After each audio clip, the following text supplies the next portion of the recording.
Yan, happy birthday sa aming kapatid na si Sisming. Happiest birthday sa iyo, kapatid kong mahal. Ang verse ko dyan nakikita sa Psalms 37:4, delight yourself into the Lord and He will give the desires of your heart. And Luke 1:37, nothing is impossible with God.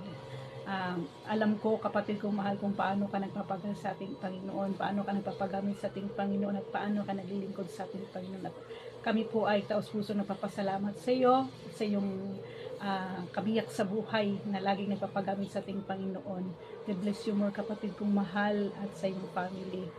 Alam ko na lahat ng desire sa buhay mabibigay ng ating Panginoon. Kaya huwag kang matakot, huwag kang hindi tayo malulungkot dahil mahal ka ng ating Panginoon. Praise God. Glory to God in the highest. And happiest birthday, and I love you with the love of the Lord. Thank you, and happy birthday. God bless you, sis. Isang mapagpalang araw po sa ating lahat.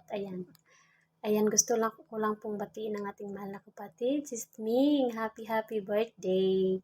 Ayan, naway mapasaya ka namin sa araw na ito, at biglaan lang yung nalaman namin na birthday mo kasi nakita ko sa Facebook na birthday mo pala. Yan. Happy birthday, Sis Ming. Stay healthy and stay good mother lang, at saka good wife kay Brother Marshall. Yan. Happy birthday, Sis Ming. More blessings to come in your life and sa buong pamilya nyo po. And patuloy lang po sa pagpagamit sa ating mahal na Panginoon. God is good, Sis Ming. Ikaw lagi nagsabi sa akin yan na patuloy lang tayong mag-pray sa ating mahal na Panginoon. At salamat sa mga payo. And I love you with the love of the Lord. I love you.